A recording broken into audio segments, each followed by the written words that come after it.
நான் உங்க சுஜி. இன்னைக்கு சுஜிஸ் கிச்சன்ல சூப்பரான ஒரு யம்மியான soup recipe, broccoli soup recipe and chicken burger ரெசிபியோட வந்திருக்கேன்.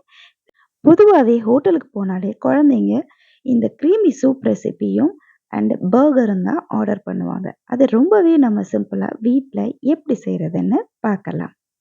அதுக்கு முதல்ல ப்ரோக்கோலிய நல்லாவே கிளீன் பண்ணி, கட் பண்ணி தனியா எடுத்து வச்சுக்கலாம்.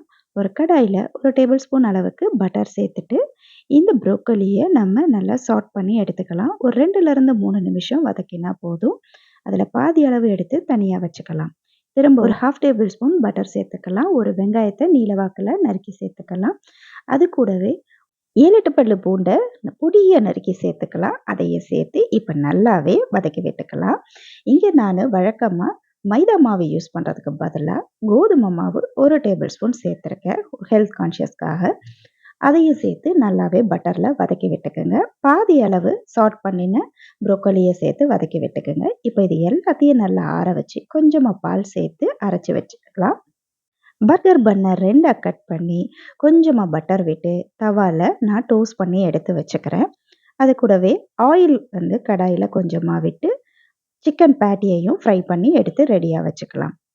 பன்ன டோஸ்ட் பண்ணின அதே கடாயில இன்னும் கொஞ்சம் பட்டர் சேர்த்துட்டு, நம்ம அரைச்சு வச்சிருக்கிற இந்த ப்ரோக்கோலி பேஸ்ட்ட இப்ப சேர்த்து கொஞ்சம் வதக்கி விட்டுக்கலாம். வதக்கி விட்ட பிறகு, நம்ம கோதுமை மாவு சேர்த்துருக்கிறதுனால நல்லாவே திக்னஸ் கொடுக்கும். அதனால 1லிருந்து 1 1/2 டம்ளர் அளவுக்கு தண்ணி சேர்த்து, இந்த அரைச்ச மசாலாவோட நல்லாவே தண்ணியா நல்லா கலந்து விட்டுக்கலாம்.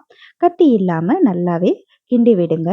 கெட்டியாக ஆரம்பிக்கும்போது கைவிடாம நல்லா கிண்டி விடுங்க. நல்லா கிண்டி விட்ட பிறகு, ஒரு கொதி வந்த பிறகு தேவையான அளவுக்கு பெப்பர் சேர்த்துக்கலாம். கொஞ்சமா சுகர், கொஞ்சமா டேஸ்ட்டுக்காக கொஞ்சோண்டு சர்க்கரை சேர்த்துக்கலாம். தேவையான அளவு உப்பு சேர்த்துக்கலாம். பாதி வதக்கி வச்சிருக்கிற இந்த ப்ரோக்கோலி துண்டுகளையும் இப்போ இது கூடவே சேர்த்து கொதிக்க விட்டுக்கலாம்.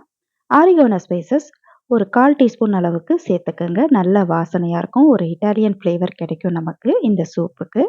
எல்லாமே நல்லா மிக்ஸ் பண்ணி விட்டுக்கங்க. ஒரு கொதி வந்த உடனே ஆஃப் பண்ணிக்கங்க. அவ்வளோதான். ஸ்விட்ச் ஆஃப் பண்ண பிறகு ஃப்ரெஷ்ஷா எடுத்து வச்சிருக்கிற ஃப்ரெஷ் க்ரீம மேலாப்புல சேர்த்து விட்டுக்கலாம்.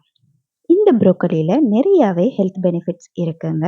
விட்டமின் கே, அப்புறம் நிறையாவே எலும்புக்கு பலம் கொடுக்கிற கால்சியம் எல்லாமே அதிக அளவுல இருக்கிறதுனால, நமக்கு ஆஸ்டியோபராசிஸ் போன்ற மூட்டு வலி சம்பந்தமான நோய்கள் வரத தடுக்குதுங்க. எலும்புகளுக்கு நல்ல பலத்த கொடுக்குது. நம்மளுக்கு எதிர்ப்பு சக்திய அதிக அளவு கொடுக்குது. நம்மளுடைய ஸ்கின் ஹெல்த்துக்கு ரொம்பவே நல்லது. நல்லாவே ஒரு க்ளோயிங்லாம் கிடைக்கும். ஆனா, கண்டிப்பா ஹார்ட் ப்ராப்ளத்துக்காக பிளட் தின்னர்ஸ் எடுக்கிறவங்களோ, கிட்னி ஸ்டோனுக்காக மாத்திரை சாப்பிட்றவங்களோ கண்டிப்பா இத எடுக்கிறத அவாய்ட் பண்ணணும்.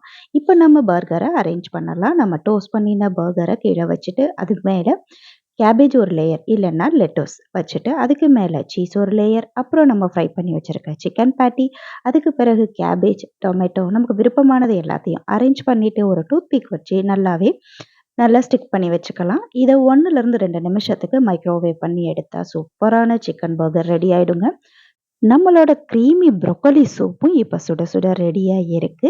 சர்வ் பண்ணும்போது மேலாப்புல கொஞ்சமா குழந்தைங்களுக்காக ஃப்ரெஷ் க்ரீமும், பெப்பரும் தூவிய தாராளமா குடுக்கலாம். இன்னுமே ருசி அதிகமா இருக்குங்க.